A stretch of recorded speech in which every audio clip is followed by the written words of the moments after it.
මහ රහතුන් වැඩි මඟ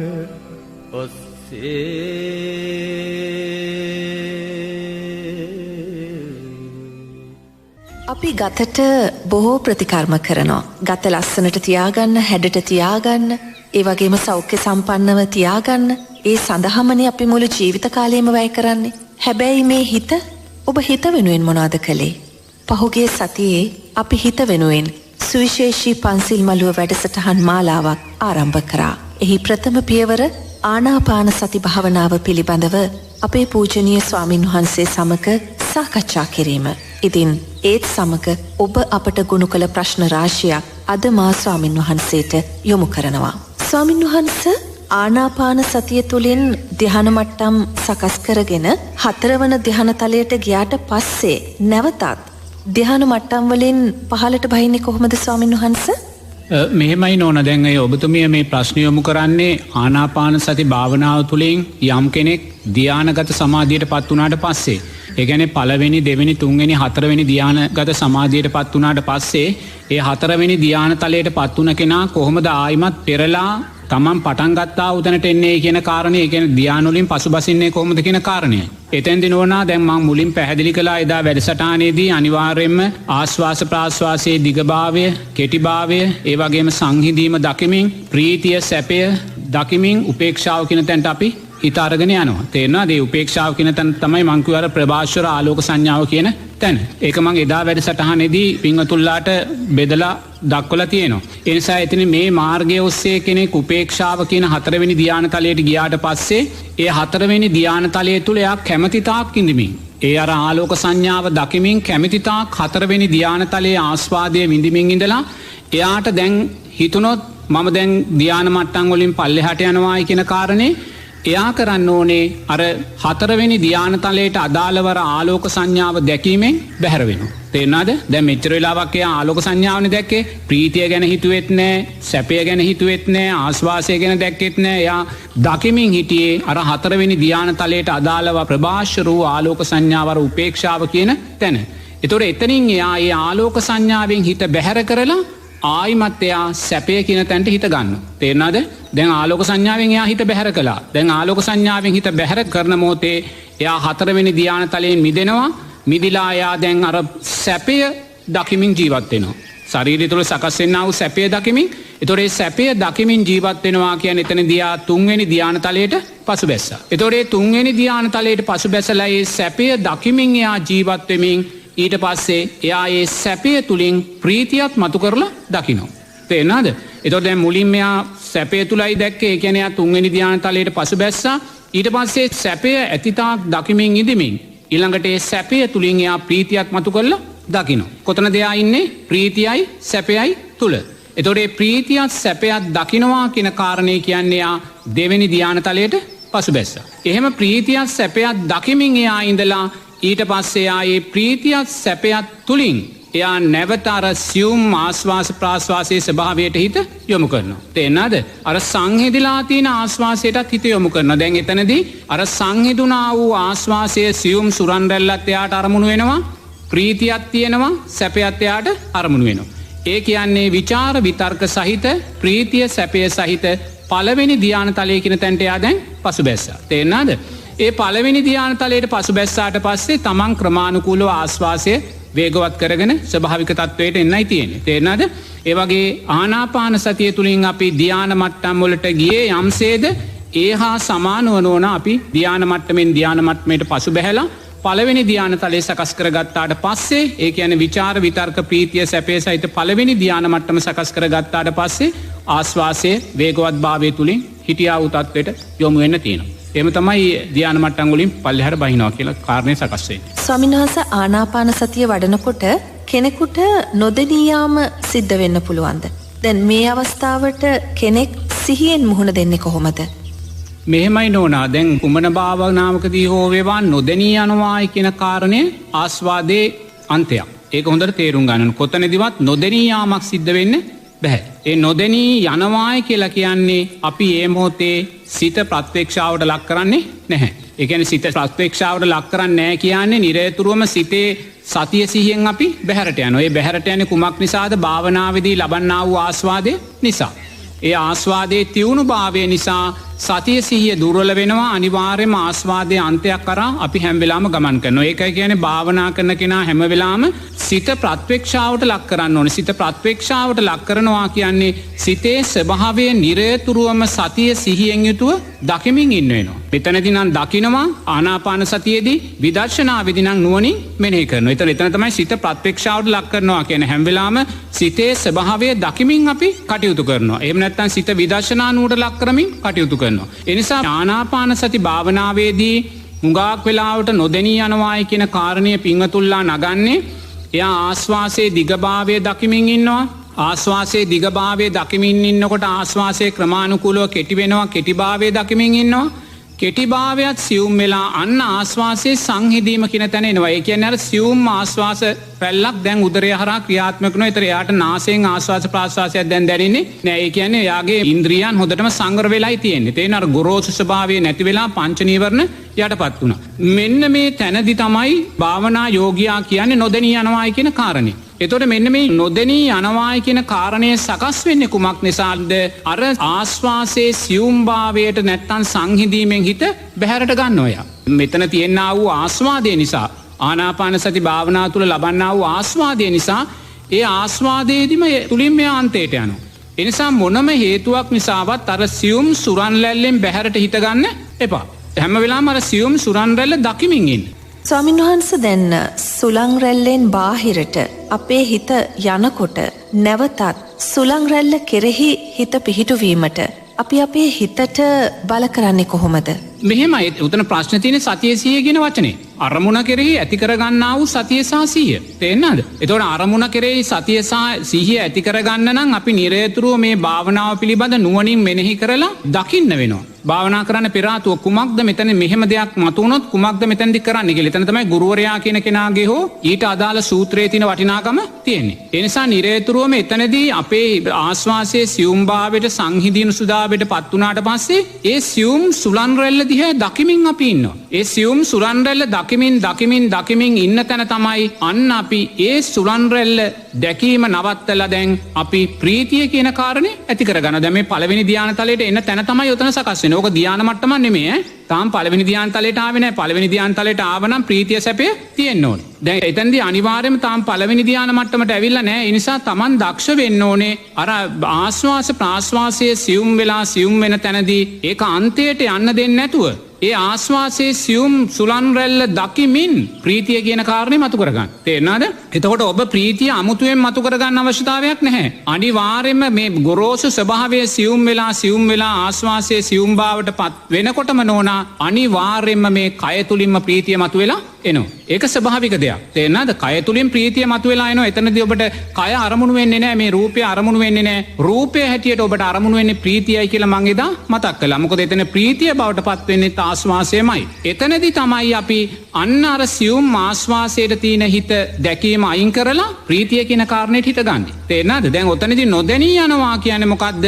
එයා අර සියුම් ආස්වාස ප්‍රාස්වාස රැල්ල අරමුණු වෙනකොට ඒ ආස්වාදයේ තුලින් මෙයා අන්තයට යනවා. භාවනාව ඉස්සරහට අරන් යන්නේ නැහැ. ඒ නිසා එතනදී ආස්වාදයේ අන්තයට යන්න එපා. අර සියුම් සුරන්ලල්ල දකිමින් ඉන්නකොට ප්‍රීතිය ඔබ තුල සකස් වුණේ නැත්තම් ඔබ ප්‍රීතිය ඇති කරගන්න දක්ෂ වෙන්න ඕනේ. තේරෙනවද? උදේ ඔබ ප්‍රීතිය ඇති කරගන්නවා කියන්නේ ඒ මොහොතේ තියෙනා වූ අර සප්ත බොජ්ජංග වැඩෙන පංච නීවරණ යටපත් වුණා වූ දැක්ම තුලින් ඔබ ප්‍රීතිය මනසින් ඇති කරගන්න. දැන් ඔබට පුළුවන් ශාරීරික ප්‍රීතිමත් භාවයට පත් වෙන්න. දැන් ආනාපාන සතිය වඩන්න නැති කෙනෙක් එයා හිතනවා මට මේ භාවනාව කරන්න බෑ මේක ගැඹුරුයි ඒ වගේ අර හිතට යට වෙලා හිත මායя හැටියට දකින්න නැතුව එයා භාවනාව වලින් ඈත් වෙලා ඉන්නවා. නමුත් එයාට නෝනා අපි කියමු රාත්‍රියේ නිින්දට යනවා කියලා. නිින්දට ගිහිල්ලා එයා කොට්ටේට ඔළුව තියාගෙන මොහොතක් දකින්න ප්‍රීති කියමින් ප්‍රීතියම වඩන්න. එතකොට මේ ශාරීරික ප්‍රීතිමත් භාවයට පත් වෙනවා නෝනා. ඒක මේ ආනාපාන සති ධ්‍යානට අදාළ දෙයක් නෙමේ. නමුත් එතෙන්ට යන්න බය කෙනෙක්, එතෙන්ට යන්න සැක කෙනෙක්, එතෙන්ට යන්න අමාරුයි කියන කෙනෙකුට මේ ආනාපාන සතිය තුල සකස් වෙන්නා වූ ප්‍රීතිය පිළිබඳ යම් චිත්‍රයක් ඇති කරගන්න පුළුවන්. ඒ කියන්නේ රාත්‍රී නිින්දට ගිහිල්ලා කොට්ටෙට ඔළුව තියාගත්තට පස්සේ ඔබ අනිත් අරමුණු සියල්ලෙන් බැහැර වෙලා ආස්වාස ප්‍රාස්වාස වලට හිත යොමු කරන්න එපා. මේක ආනාපාන සතියට අදාළ දෙයක් නෙමේ. නමුත් මෙතෙන්දි ඡන්දය ඇති කරගන්න, ආනාපාන සතිය කෙරෙහි ඡන්දය ඇති කරගන්න, ආනාපාන සතිය භාවනාවේ ධ්‍යාන මට්ටම් කෙරෙහි ඡන්දය කැමැත්ත ඇති කරගන්න. ඔබ රාත්‍රියට නිින්දට ගිහිල්ලා කොට්ටෙට ඔළුව තියාගෙන ප්‍රීති ප්‍රීති ප්‍රීති ප්‍රීති කිය ප්‍රීතියම වඩමින් මේ ශරීරය ප්‍රීතියෙන් කුල්මත් කරගන්න ඔබට පුළුවන් ඒක කරගන්න. තේන්න? එතකොට ඔබට දකින්න පුළුවන් මේ මොහොතේ මේ සමාධිගත තත්වයකට යන්නේ නැතුව මම මේ නිදීරියව්වෙන් ඉඳන් මගේ ශරීරය මේසා ප්‍රීතියකට පත් කරගන්න පුළුවන් නම්, ප්‍රීතියේ ආස්වාදයට යටත් කරගන්න පුළුවන් නම් ආනාපාන සති භාවනාව තුළින් කොයිසානම් මේ ප්‍රීතිය කියන කාරණේ මතු කරගන්න පුළුවන්ද කියන කාරණේ. එතෙන්දී අර ආස්වාසයේ සියුම්භාවයේ සකස් වුණාට පස්සේ තමා තුළ ප්‍රීතිය සකස් වෙන්නේ නැත්නම් නෝනා තමන්ට තියෙන ප්‍රීතිය අර විදියට මතු කරලා ගන්න. මෙනෙහි කිරීමක් නෙමෙයි, දකිමින් මතු කරලා ගන්න ඕන නෝනා. මෙනෙහි කරන්න ගියොත් ආයිමත් ਵਿਚාර විතරක බරපතල වෙනවා. තේරෙනවද? තමන් දකිනවා ප්‍රීතිය දකිමින් හිතන්නේ නැතුව දකිමින් ශරීරයේ ප්‍රීතිමත් කරගන්න. ඒතොර ඒ ප්‍රීතිමත් කරගනිද්දී දැන් ආස්වාසයේ සියුම්භාවය දිහා අපි දකින්නේ නැහැ. තේරෙනවද? සියුම්භාවය දැක ප්‍රීතිය ඇති කරගන්න බෑ. එතකොට මේ විතර්ක සකස් වෙනවා. හොඳේ? සමාධිය දුර්වල වෙනවා. ආස්වාසයේ සියුම්භාවය ගැන නොහිතා අන්න දැන් තමන් මනසින් ප්‍රීතිය ඇති කරගන්න. එතෙන්ට මේ තැනට ආවාට පස්සේ නෝන ඔක උතන ප්‍රශ්නයක් මතුවෙන්නේ නැහැ. මොකද ශරීරයේ ඒ තරමටම සියුම් භාවයට පත් වෙලා. එයාට මේ ගොරෝසු කයක් දැනෙන්නේ නැහැ. ඒ නිසා දැන් අපි මෙහෙම කතා කළාට එයාට ඒ තැනට ආවට පස්සේ ආස්වාසේ සංහිඳුනා වූ සියුම් තැනට ආවට පස්සේ ප්‍රීතිය අනිවාර්යයෙන්ම ඇති වෙනවා. ඇති උනේ නැත්තම් ප්‍රීතියේ දුර්වලතාවයක් තියෙනවා නම් එයා ප්‍රීතිය දකිමින් ප්‍රීතිය ඇති කරගන්න. එහෙම දකිද්දි නොදෙනී යෑමක් සිද්ධ වෙනවද? නොදනියාම සිද්ධ වෙන විදිහක් නැහැ. මොකද එයා ප්‍රීතිය දකිමිනුයි ඉන්නේ. ඒතකොට ප්‍රීතියට පෙර ආතු එයා ආස්වාසයේ සියුම්භාවයේ දකිමිනුයි ඉන්නේ. ඒ කියන්නේ නොදනියාමක් සිද්ධ වෙන්නේ. ඒතකොට දැන් ඔය හැම තැනකදීම කෙනෙක් කියනවා නම් නොදනී යනවා කියලා, ඒ කියන්නේ එයාගේ භාවනා අරමුණ කරේ සතිය සිහිය දුර්වලයි. ඒක අන්තයක්. භාවනාවේ ආස්වාදයේ අන්තයක් බවටයි පත් වෙන්නේ. ඒ නිසා කොයිම වෙලාවකවත් ආස්වාදය හබාගෙන අන්තයට යන්න එපා. හැම වෙලාවෙම අරමුණ කෙරෙහි හොඳින් සිහිය පවත්වා ගන්න. ඒ කියන්නේ නිරේතුරුවම සිත ප්‍රත්‍යක්ෂාවට ලක් කරන්න, අනවශ්‍ය අරමුණු කරා හිත යන්න දෙන්න එපා. නිරේතුරුවම පවතිනා වූ ස්වභාවය, සුලන් රැල්ලේ සියුම් ස්වභාවය, ප්‍රීතිමත් ස්වභාවය, සැපය, මේ සෑම දෙයක් දෙසම දකිමින් ඉස්සරහට යද්දී නෝනා නොදෙනී යනවා කියන කාරණය භාවනාවකට කොතනදිවත් අදාළ වෙන්නේ නැහැ. මේත් ඔබ විසින්ම යොමු කරන ලද ප්‍රශ්නයක් අපි මේ අවස්ථාවේදී ස්වාමීන් වහන්සේට ඉදිරිපත් කරනවා. ස්වාමීන් වහන්සේ මෙන්න මේ වගේ අත්දැකීම් සමහරක් අය ඉදිරිපත් කරනවා. විශේෂයෙන්ම සත්කමක් සිද්ධ කරන විට හදිසි අනතුරකදී යම් පුද්ගලයෝ ඉහළ සිට Tamanගේ ශාරීරිය දෙස බලා සිටි බවට යම් තොරතුරු ඉදිරිපත් කරනවා, අදහස් දක්වනවා. එසේ ශරීරයෙන් වෙන්ව ගිය විඥාණයට බැහැරට යාමට හා නැවත පැමිණීමට හැකියාවක් තියෙනවද ස්වාමීන් වහන්සේ? මෙහෙමයි නෝනා, බුදුරජාණන් වහන්සේ දේශනා කරනවා රූපයකින් බැස ගැනීමකින් තොරව විඥානයේ පැවැත්මක් නැහැ කියලා. මව්කුසකට බැස ගන්නවා, එක්ක බිත්තරයකට බැස ගන්නවා, එක්ක ඕපපාතික උපතකට යනවා, නැත්නම් අර පණුකුලයක වගේ උප්පත්තියක් සකස් කරගන්න. ඔය හතරෙන් එකකට විඥානයේ බැස ගන්න ඕනේ. ඒ බැස ගැනීමකින් තොරව විඥානයේ පැවැත්මක් නැහැ කියලා බුදුරජාණන් වහන්සේ දේශනා කරනවා. ඒතකොට උතුම් රහත් ඵලයට පත් වුණා වූ රහතන් වහන්සේ තුල පමණයි තමා තුලින්ම පිරිනිවී යන වෙලාවේ විඥානය නිවිලා යන්නේ. තමා තුලින්ම නිවී යනවා, ආයිමත් බාහිර උපාදානයකට යන්නේ නැහැ. එතකොට ඉන් මෙහා නෝනා කොතනකදිවත් විඥානීය රූපයකින් බැස ගැනීමකින් තොරව පැවැත්මක් නැහැ. ඒක බුදුරජාණන් වහන්සේ දේශනා කළා වූ සූත්‍රගත ධර්මයක්. ඒ නිසා යම් කෙනෙක් සත්කමකට භාජනය වෙද්දී යා කියනවා නම් මගේ විඥානය මෙතනින් බැහැරට ගිහිල්ලා මේ සියල්ල උඩ ඉඳන් බලාගෙන ඉඳලා ආයිමත් ආවා කියන කාරණේ නෝනා කොතනකවත් ධර්මයට ගැලපෙන්නේ නැහැ. විඥානය බැහැරට ගියා නම් අනිවාර්යයෙන්ම එතන උපතක් සිද්ධ වෙයි, ජාතියක්. ඒතකොට ජාතියක් සිද්ධ වුණා නම් අවම වශයෙන් භූත ස්වභාවයේ සත්වයක් බවට පත් වුණා නම් ආයිමත් එයාට ඕන වෙලාවට ආයිමත් මේ රූපෙට බැස ගන්න බැහැ. ඒතකොට මේ රූපේ මලකඳක් බවට පත් වෙලානේ නේ. සත්කම කරන රූපය මලකඳක් බවට පත් වෙලා. විඥානය බැහැරට ගියා කියන සත්කම කරනා වූ රූපය මලකඳක් බවට පත් වෙලා තියෙන්නේ. ඒතකොට බැහැරට විඥානය ගියා නම් අනිවාර්යයෙන්ම රූපයකට බැස ගන්න ඕපපාතික උපතකට යන්න ඕනේ. ඒ නිසා ඒක කවදාකවත් සිද්ධ වෙන දෙයක් නෙමෙයි. එහෙනම් දැන් මෙතනදී සිද්ධ වෙන්නේ නෝනා යම් කෙනෙක් සත්කමකට භාජනය වෙද්දී අපි කියමු බයිපාස් සත්කමකට භාජනය වෙනවා කියලා. එයා එක ෂණයෙන් සත්කමට යොමු වෙන්නේ නැහැ. සමහර විට එයා මාසයක් දෙකක් තුනක් ඊට අදාළ පරීක්ෂණ කරලා ඒ සෑම දෙයක්ම කරලා ඒ සැත්කම් කරපු අයගෙන් ඒවා ගැන විස්තර අහලා වෛද්‍යවරුන්ගෙන් උපදෙස් ලබලා පොත්පත් වලින් ඒ සැත්කම් පිළිබඳ විස්තර කියවලා දැකලා සෑහෙන අධ්‍යයනයක් එයා සැත්කමට පෙර ආතුව ලබනවා. තේරෙනවද? එයා අනිත් සැත්කම් කළා වූ පින්වතුන්ලා සැත්කම් කරපු ආකාරය මනසින් දකිනවා, පතපොතින් දකිනවා, රූපවාහිනියෙන් දකිනවා, මේවා කරලා එයා නිරේතුරුව සැත්කම කරන්න ඉස්සෙල්ලා නෝන ලොකු අධ්‍යයනයක් ඒ සම්බන්ධව ඇති කරගන්න. දැන් ඕනම සැත්කමක් එහෙමනේ එක ක්ෂණයෙන් ගිහලා සැත්කම් කරන්නේ නැහැ නෝන. ඊට යම් කාලපරාසයක් දීලා ඊට අදාළ පරීක්ෂණ කරලා මේ සැත්කම කරන කෙනා නිරේතුරුවම මේක එයා තුල වැඩිලා තියෙන්නේ. එයා තාම සැත්කම කරලා නැහැ. නමුත් එයා දන්නවා කොයි ආකාරයෙන්ද මේ සැත්කම් වෙන්නේ. දොස්තර මහතුරු වට කරගෙන මේ විදිහේ මේ සෑම දෙයක් මෙයා මනසින් දැන් අධ්‍යයනය කරලායි තියෙන්නේ. එතකොට මෙන්න මේ අධ්‍යයනය තමයි නෝනා අර සැත්කම කරන වෙලාවේ සිහි නැතිවීමත් සමගම අර සිහිනයක් දකිනවා වගේ යා දකින්නේ. තේරෙනවද? එහෙම නැතුව විඥාණයට බැහැරට ගිහිල්ලා බලාගෙන ඉන්නවා කියන කාරණේ ධර්මානුකූලව කොතනකවත් ගැලපීමක් නැහැ. ඒ නිසා එතනදී යා දකින්නේ යා සැත්කමට පෙර ආතුව මනසින් වැඩුවා වූ දේ,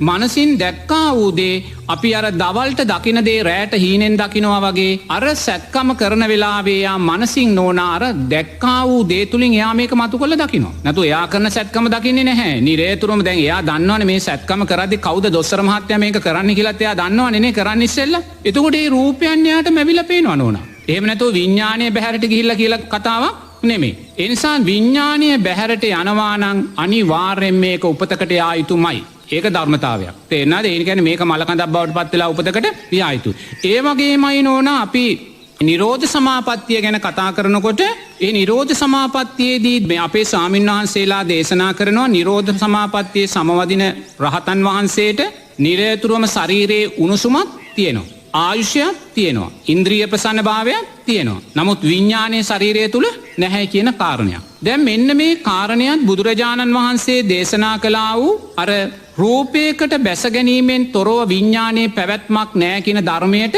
අභියෝගයක් වෙනවා. මොකද මෙතනදී කියනවා නිරෝධ සමාපත්තියේ සමවදින රහතන් වහන්සේ තුල ආයුෂය තියෙනවා, ඉන්ද්‍රිය ප්‍රසන්න භාවය තියෙනවා, උණුසුම තියෙනවා. නමුත් විඥානයේ ශරීරයෙන් බැහැර වෙලා කියලා. ඉතින් එහෙමනම් විඥානයේ ශරීරයෙන් බැහැර වුණා නම් ඒක අර බුදුරජාණන් වහන්සේ මුලින් දේශනා කළා වූ ධර්මයට ගැලපෙන්නේ නැහැ. ඒ නිසා එතනදී විඥානයේ ශරීරයෙන් බැහැර වුණායි කියන කාරණේ ධර්මානුකූලව අර බුදුරජාණන් වහන්සේ දේශනා කළා වූ මුලින් දේශනා කළා වූ ධර්මයට අදාළව අපිට ගලපලා කියන්න බෑ. එහෙම බැහැර වුණා නම් මෙතන අනිවාර්යයෙන්ම මලකඳක් බවට පත් වෙන්න ඕනේ. ඒ බැහැර ගියා වූ විඥානයේ කොහේ හරි නැවත ප්‍රතිසන්දියකට යන්න ඕන. නමුත් ඒක කවදාකවත් වෙන්නේ නැහැ. රහතන් වහන්සේ සංස්කාරයන් නිරෝධය කරලායි තියෙන්නේ. ඒ නිසා තෘෂ්ණාව නිරෝධය කරපු නිසා උපාදානයන් සකස් වීමක් නැහැ. තේරෙනවද? එහෙනම් මෙතනදී අපි දකින්න ඕනේ මේ රහතන් වහන්සේ නිරෝධ සමාපත්තියේ සම්වදින රහතන් වහන්සේ තුල ආයුෂය තියෙනවා, උණුසුම තියෙනවා, ඉන්ද්‍රිය ප්‍රසන්න භාවය තියෙනවා. ඒ වගේම විඥානය බැහැරට යනවායි කියන කාරණය නෙමෙයි. එතෙන්දී නෝනා විඥානය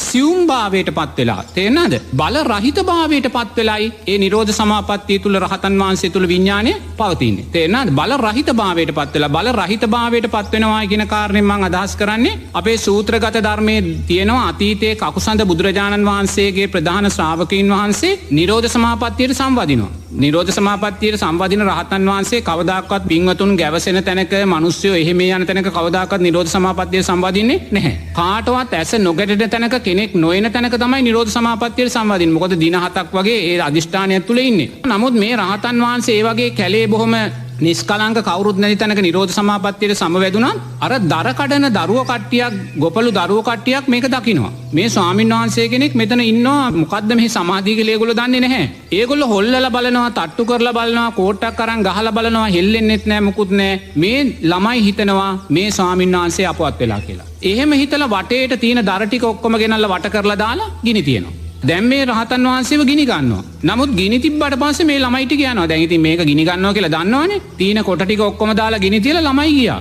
ගිහිල්ලා දවස් කීපයකට පස්සේ ළමයි දකිනවා මේ ස්වාමීන් වහන්සේ නිරෝධ සමාපත්තියෙන් සමවැදිලා නැගිටලා පිණ්ඩපාතේ වඩිනකොට මේ දරුවෝ දකිනවා දෙයියනේ අපි ගිනි තිබ්බ හාමුදුරුවෝ තමයි මේ වඩින්නේ. එහෙනම් මේ අවතාරයක් මේ යක්ෂයෙක් කියලා අන්නේ ස්වාමීන් වහන්සේට පීඩා කරනවා. මොකද ඒගොල්ලෝ හිතේ මේක අවතාරයක් කියලා. එතකොට එහෙනම් බලන්න මෙතනදී අර දරුවෝ නිරෝධ සමාපත්තියට සමවැදුණු රහතන් වහන්සේට දර කොට දාලා ගින්දර දාලා ගිනි තිබ්බත් රහතන් වහන්සේ ගිනි ගත්තේ නැහැ. රූපය ගිනි ගත්තේ නැහැ. තේරෙනවද? එනම් බලන්න දැන් මෙතනදී අර ළමයිට රහතන් වහන්සේ නිරෝධ සමාපත්තියට සම්බන්ධුණු රහතන් වහන්සේට මේ විදියට ගිනි තියන්න කියලා හිතෙන්නේ ඇයි? ඒ රහතන් වහන්සේට ඊට දාලා අකුසලයක් තිබ්බා. දැන් ඔබට හිතෙනවා නම් මාව ගිනි තියන්න ඕනේ කියලා දරුවෝ, ඒ මට ඊට අදාළ අකුසලයක් තියෙනවා. ඒ නිසයි ඔබට හිත සකස් වුනේ. ඒ වගේ අර දරුවන්ට මේ රහතන් වහන්සේට දර දාලා ගිනි තියන්න ඕනේ කියලා දැනීම සකස් වුනේ මේ විදිහට ගිනි ගැනීමට අදාළ අතීත අකුසල් සංස්කාරයක් මේ රහතන් වහන්සේට තියෙනවා. තේන්න දැන් අර මුගලන් මහරහතන් වහන්සේට අතපය කුඩු කරගෙන පිරිනිවන් පාන්නුනේ ඒ අකුසලයක් නේ. ඒ වගේ මේ රහතන් වහන්සේට තිබ්බ අකුසලයක් අර වගේ ගිනි තබාලාම පිරිනිවන් පාන අකුසලයක්. නමුත් නෝනා ඒ අකුසලයේ විපාකයට ආවද? ආවේ නෑ. ඒ අකුසලයේ විපාකයට ආවේ නැත්තේ ඇයි? අර සමාධියේ නිරෝධ සමාපත්තියේ තියෙන බලවත් භාවය නිසා නෝනා සංස්කාර බල රහිතවයි තියෙන්නේ. සංස්කාර විපාකයට එන්නේ නැහැ. ඒ කියන්නේ අර වගේ සංස්කාරයක් විපාකයට එන්න තිබ්බත් ළමයිට දැනීම සකස් වුණත් සංස්කාරය විපාකයට එන්නේ නැහැ. ඇයි? අර උතුම් සමාධියේ තියෙන උත්කෘෂ්ඨ භාවය නිසා සංස්කාරයන් බල රහිත කරලායි තියෙන්නේ. එහෙනම් සංස්කාරයන් බල රහිත වුණා නම් සංස්කාර හේතුවෙන් සකස් වෙන විඥානය බල සහිතද බල රහිතද? බල රහිතයි. තේරෙනවද? මොකද විඥානය සකස් වෙන සංස්කාර බල රහිතවයි තියෙන්නේ. රහතන් වහන්සේව ගිනි තිබ්බට ගිනි ගත්තේ නැහැ. ඒ කියන්නේ සංස්කාර බල රහිත නිසා විඥානය බල රහිතව මේ ආයතන හයෙන් කොතන හරි රැඳිලා තියෙනවා. ඒකෙන් අදහස් වෙන්නේ නැහැ විඥානය ශරීරය තුල නැහැයි කියන කාරණය. ඒතර විඥානය ශරීරය තුල නැහැ කියනවා නම් නිරෝධ සමාපත්තියට සම්බන්ධින රහතන් වහන්සේගේ බුදුරජාණන් වහන්සේ තවත් සූත්‍රයක දේශනා කරන විඥානය රූපයෙන් බැස ගැනීමෙන් තොරව පැවැත්මක් නැහැ කියන කාරණය අභියෝගයට ලක් වෙන්න පුළුවන්. ඒ නිසා නිරෝධ සමාපත්තියට සම්බන්ධින රහතන් වහන්සේ තුල විඥානය නැහැ කියන කාරණයට වඩා විඥානය සංස්කාරයන් බල රහිතව තියෙන නිසා විඥානයත් බල රහිතව මේ ආයතන හයෙන් එකක් තුල තියෙනවායි කියන කාරණේ තමයි දකින්න ඕනේ. මම දකින දේ මේක වැරදි කියනවා නම් සාදු සාදු මං කැමති කෙනෙකුට කැමති අදහසක් දරන්න කියන කාරණේ මතක් කරනවා. ගරු ස්වාමින් වහන්ස, භාවනාමය අත්දැකීම් සහිත බොහෝ දෙනෙක් පහුගිය සතියේ අපිට කතා කරලා ඒ අයට මුහුණ පානට සිදු වූ ප්‍රශ්න අපට ඉදිරිපත් කළා. ඊටමත් හොඳින් ආනාපාන සතිය ප්‍රගුණ කරන වෛද්‍යවරියක් අපිට කතා කළා. ඇය කී දේ තමයි ඇය ආනාපාන සතිය පුහුණු කරමින් ඉදිරියට යන විට එක්තරා අවස්ථාවකදී ඊටමත් ශෝභා සම්පන්න රූපයක් සහිතව බුදුරජාණන් වහන්සේව දර්ශනය වූ බව, ඒ බුදුරජාණන් වහන්සේ ඇයට කතා කළ බව, මෙන්න මෙවැනි කාරණා ඇය අපට ඉදිරිපත් කළා. ස්වාමින් වහන්සේ මේ විදිහට ආනාපාන සතිය වඩන විට බුදුරජාණන් වහන්සේව දර්ශනය වනවද? සමහර භාවනා කරන භාවනා යෝගීන් මං ගිය වැඩසටහනේදී උපක්ලේශයන් ගැන මතක් කළා. මේ උපක්ලේශයන් ගැන මතක් කරද්දී නිරේතුරුවම නෝනා සමහර පින්වතුන්ලා භාවනා කරන්න යද්දී නිරේතුරුව කියන දෙයක් තමයි මම බුදුරජාණන් වහන්සේව දැක්කා. මම දෙවියන් දැක්කා. මම අමනුෂ්‍යයින් දැක්කා. මම බුදුරජාණන් වහන්සේගේ කාලේ පැවිදි වෙලා ඉන්නවා මම දැක්කා. මේ සෑම දැක්මක්ම නෝනා උපක්ලේශ ගණයටයි දාන්න වෙන්නේ. භාවනා කරන්න යන කෙනා නිරේතුරුවම රූපය මාරයා හැටියට දකින්නම වෙනවා නෝනා.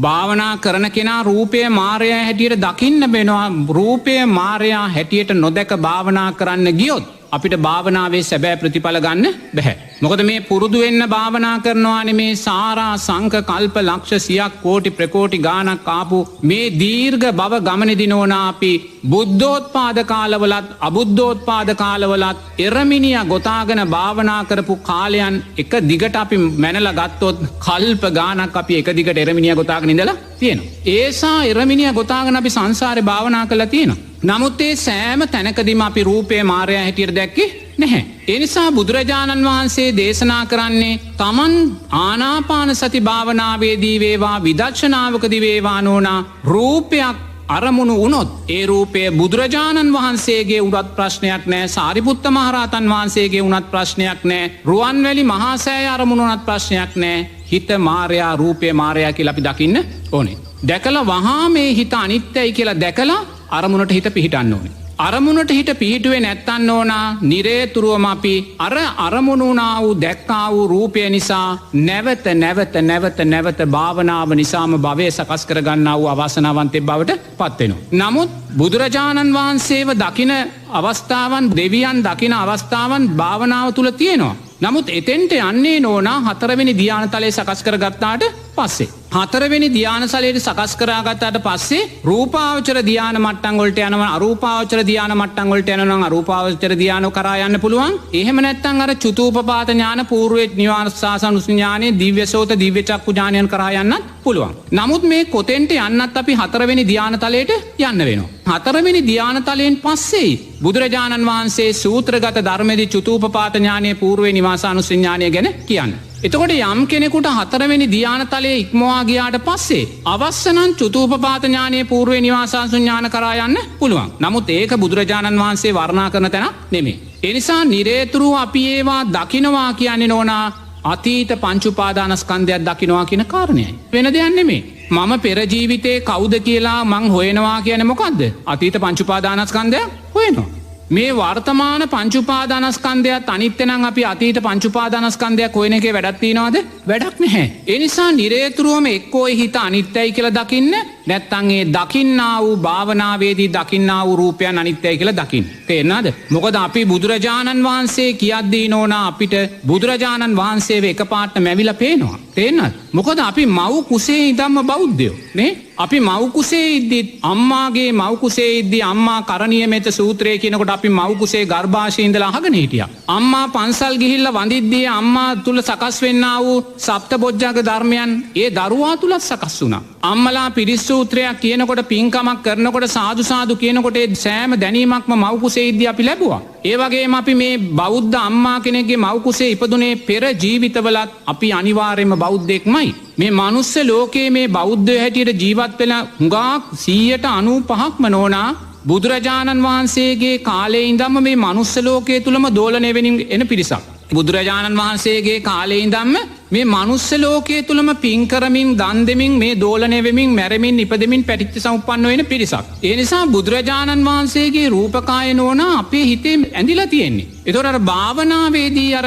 සියුම් වෙලා අර ආස්වාදයේ මතුවලා එනකොට නෝනා රැඳී තියෙනා වූ මතකයේ තියෙනා වූ රූපයන් මතු කරලා පෙන්වනවා. සමහර විට ඒක පෙර ජීවිතයේ අපි භාවනා කරද්දී අපි මතු කරලා දැක්කා වූ රූපය වෙන්නත් පුළුවන්. එතකොට මේ සෑම දෙයක්ම නෝනා උපක්ලේශයෙන් ගණයටයි වැටෙන්නේ. නමුත් යම් කෙනෙක් හතරවෙනි ධ්‍යානතලයට ගිහිල්ලා චුතූපපාත ඥානය වඩලා පූර්වේ නිවාසානුස්සති ඥානය වඩලා අතීත බුදුරජාණන් වහන්සේ දැක්කා දෙවියෙක් දැක්කා තමන්ගේ පෙර ජීවිතය දැක්කා කියන එක උපක්ලේශ වලට ගන්නේ නැහැ. තේරෙනවද? ඒක හොඳට තේරුම් ගන්න ඕනේ. ඒක උපක්ලේශ වලට ගන්නේ නැහැ. ඒක ඥානයක්. ඉන් මෙහා නෝනා අපි මේ දකින සෑම කාරණයක්ම උපක්ලේශයන් ගණයටයි දකින්න ඕනේ. දැන් මට මතකයි මං එක්තරා ආරණ්‍යකෙද්දී වැඩිහිටි ස්වාමින්වහන්සේ කෙනෙක් ඇවිල්ලා ඇහුවා මේ ස්වාමින්වහන්සේ මේ මට චුතූපපාත ඥානය ඇති කරගන්න හැටි කියන්න කියලා. ඒ වෙලාවේ මං උන්වහන්සේට කිව්වා ස්වාමීන් වහන්සේ මට වඩා වස් වලින් බාලයි මං කිව්වා ස්වාමින්වහන්සේ අපි බුදුරජාණන් වහන්සේ දේශනා කරන්නේ ආනාපාන සති භාවනාව තුලින් හැම වෙලාවෙම විදර්ශනාව ඇති කරගන්න කියන කාරණයයි. ඒ නිසා ආස්වාසේ දිගභාවය කෙටිභාවය සංහිඳීම තුලින් ඉන් එහාට ධ්‍යාන මට්ටම් වලට යන්නේ නැතුව සතර සතිපට්ඨානෙට හිත යොමු කරන්න. එතන තමයි බුදුරජාණන් වහන්සේ වර්ණනා කරන්නේ. එහෙම නැතුව ස්වාමීන් වහන්සේ අපි චුතූපපාත ඥාන පූර්වේ නිවාසානුතු ඥාන සොයන්න ගියොත් අපිට යම් හේකින් එවැනි ඥානයක් ඇති වුණොත් විදර්ශනා වැඩිලා නැත්තන් ඕනා අපි අනාථ වෙන්න පුළුවන්. ඒ නිසා ඊට පස්සේ අර ආස්වාදයේ පස්සෙමයි ආදුවන්නේ. එයා අතීතය හොයනවා, මැරිලා නැවත උපදින තැන් හොයනවා, දෙවියෝ දකින්න හදනවා, දිව්‍ය චක්කු වහන්න හදනවා. ඒ පැත්තටම හිත ඇදිලා යනවා ආස්වාදයට. එයා විදර්ශනාවට යොමුවක් වෙන්නේ නැහැ. ඒ නිසා මං කිව්වා ස්වාමින්වහන්සේ ඔබ වහන්සේට වටින්නේ චුතූපපාත ඥානය සොයන එක නෙමෙයි. ඒ නිසා මේ හිත සංහිඳුණු තැනට අරගෙන සමාධිමත් හිතක් ඇති කරගෙන ඒ සමාධිමත් හිතෙන් සතර සටිපට්ඨාන ධර්මයන් මෙනෙහි කරන්න කියලා. ඒ වෙලාවේ මේ ස්වාමීන් වහන්සේ එක පාඩම කිව්වා ස්වාමීන් වහන්සේ මම නේව සංඥා ඥා සංඥාත් වඩනවා කියලා. දැන් ඔන්න නේව සංඥා ඥා සංඥා කියන්නේ මේ අරූපයට අදාළ ධ්‍යාන. මම ඒවා ගැන දශමයක්වත් දන්නේ නැහැ. උන්වහන්සේ කියනවා මම නේව සංඥා ඥා සංඥාත් වඩනවා කියලා. ඉතින් දෙයියනේ මං ඒ වෙලාවේ ඇහුවා ඔබ වහන්සේ නේව සංඥා කියන්නේ කොයි වගේ ධ්‍යානයක්ද? මොකක්ද ඒ වෙලාවේ තියෙනා වූ ස්වභාවය කියලා. ඒ වෙලාවේ ස්වාමීන් වහන්සේ කියනවා නේව සංඥා කියන්නේ එකපාරට ආලෝක සංඥාවක් සකස් වෙනවා බෙල්ල කඩාගෙන වැටෙනවා කියලා. දැන් මොකද්ද මේ කියන්නේ? එකපාරට ආලෝක සංඥාවක් සකස් වෙනවලු බෙල්ල කඩාගෙන වැටෙනවලු. ඒ කියන්නේ හිස මෙහෙම කඩාගෙන වැටෙනවලු. ඒ කියන්නේ ඕනා තද බල පංච නීවරණයන් තුලයි ඉන්නේ. ඒ කියන්නේ සාමාන්‍ය පළවෙනි ධ්‍යාන මට්ටමකටවත් ඇවිල්ලා නැහැ. මං ඇහුවා ඔබ වහන්සේට කවුද කිව්වේ ඕක නේව සංඥා මේ අරූපී ධ්‍යානෙ ඕකයි කියලා.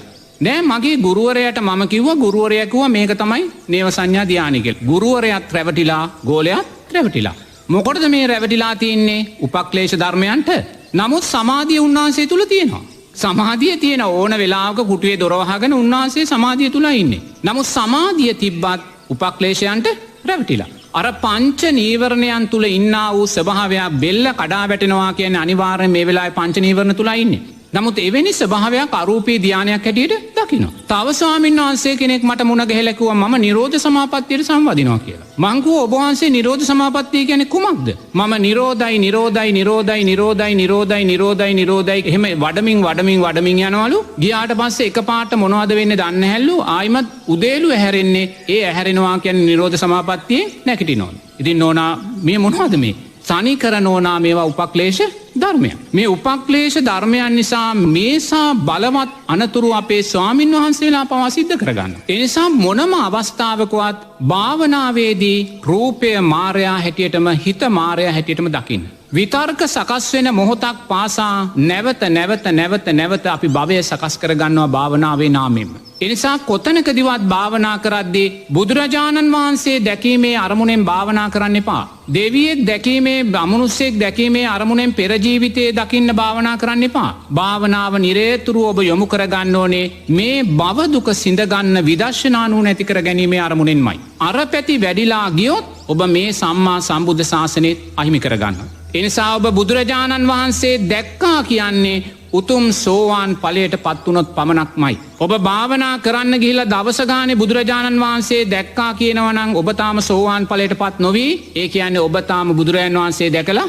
නැහැ. ඔබ බුදුරජාණන් වහන්සේ දැක්කා කියන්නේ බුදුරජාණන් වහන්සේ දැක්කා වූ හිත අනිත්‍යයි කියලා දැක්කොත් විතරක්මයි. ඒ හිත දැකලා හෙටත් මම බුදුරජාණන් වහන්සේ දකින්නවා කියලා හිතනවා නම් ඔබ තාම සෝවාන් ඵලයට පත් වෙලත් නැහැ. සෝවාන් ඵලයට පත්වීමේ මාර්ගය තුලත් ඔබ නැහැ. ඔබ අන්තයක් තුල ආස්වාදයක් තුල ඉන්නේ. ඒ නිසා නිරේතුරුවම භාවනා කරද්දී බුදුරජාණන් වහන්සේගේ රූපය දැක්කත් දෙවි කෙනෙක්ගේ රූපය දැක්කත් මේවා අපි සංසාරයේ වඩපු දේවල්. තේරෙනවද? මේ ජීවිතේ ඔබ පිළිම වහන්සේ නමක් දැකලා බුදුරජාණන් වහන්සේගේ ස්වභාවය මේ ආකාරයෙන් කියලා ඔබ චිත්‍රයක් ඇති කරගන්නවා. බුදුරජාණන් වහන්සේගේ ගුණයන් සත්‍යයනය කරලා බුදුරජාණන් වහන්සේ මේ වගේ රූපයක් කියලා ඔබ චිත්‍රයක් ඇති කරගන්නවා. ඒ වගේම පෙර ජීවිතවල ඇති කරගත්තා වූ චිත්‍රත් ඔබේ මේ විඥාණය තුල ගැබ් වෙලා තියෙනවා. එතකොට මේ කොතනින් හරි රූපයක් මතුවලා එන්න පුළුවන්. ඒකයි හිත මායя කියන්නේ. හිත මායя කියන තැනදී කොහේ හෝ අතීතයේ වැඩුවා වූ රූපයක් මතු කරලා දීලා ඔබව ආස්වාදයේ තුලට කොටු කරන්න පුළුවන්. ගරු ස්වාමීන් වහන්සේ මේත්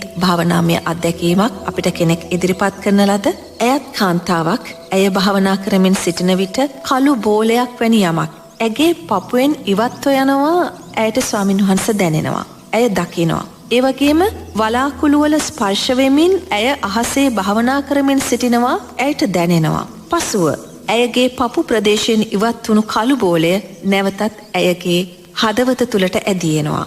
ස්වාමින් වහන්සේ මෙවැනි තත්වයක් කොහොමද ඔබ වහන්සේ අපට දහමට අනුව පහදා දෙන්නේ?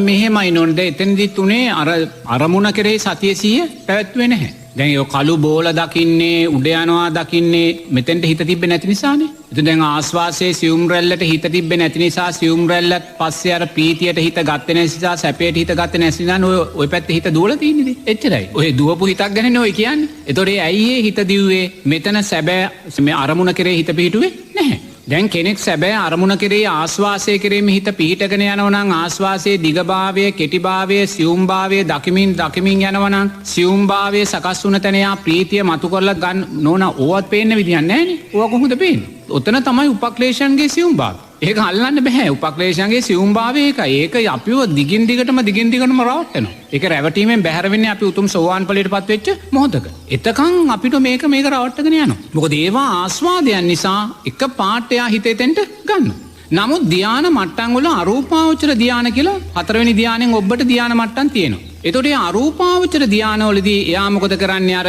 හතරවෙනි ධාන තලයට සකස් වුණාට පස්සේ එයා ආකාශය කියලා මේ ආකාශය අරමුණු කරගෙන ආකාශයම දකිමින් ජීවත් වෙනවා. මේ ආකාශයම අරමුණු කරනවා. ආකාශය අරමුණු කරමින් ආකාශය දකිමින් දැන් එයා මෙතන මේ අර ආලෝක සංඥාවෙන් හිත බැහැරට ගත්තා. හතරවෙනි ධානයේ හිත බැහැරට ගත්තා. එතෙන්ට යන්න නම් අනිවාර්යයෙන්ම හතරවෙනි ධාන මට්ටමටම යන්නම ඕනේ. හතරවෙනි ධාන මට්ටමට ගියාට පස්සේ අන්න අරූපාවචර ධාන මට්ටම් වලට කැමති නම් ඇත හැකි. එයා ආකාශය අරමුණු කරගෙන ආකාශය දකිමින් දකිමින් දකිමින් දකිමින් දකිමින් දකිමින් ආකාශයෙන් වඩමින් වඩමින් වඩමින් ඉන්නකොට නෝන එක ෂණයෙන්ම එයාගේ හිතයා එලියට ගන්නවා කියනවා. ඒක බුදුරජාණන් වහන්සේ දේශනා කරනවා අර බට ගහකින් බට ගොබේ ඇදලා ගන්නවා වගේ කියලා. කඩු කොපුවෙන් කඩුව ඇදලා ගන්නවා වගේ කියලා. එයා මේ රූපයෙන් හිත එලියට ගන්නවා. හිත එලියට අරගත්තාට පස්සේ දැන් එයා අර ආකාශය තුල අර ඈත ආකාශයේ වලාරු රොදක් තුල එයා එරමිනියා ගොතාගෙන නෝනා ආකාසායන ඡායතනයේ සමාධිය අත්විඳිනවා. එයාට දැන් මෙතන රූපය ප්‍රකට නැහැ. මෙතන රූපය ප්‍රකට නැහැ. දැන් මෙතන රූපය ප්‍රකට නැහැ කියලා විඥාණය මෙතනින් බැහැරට ගිහිල්ලා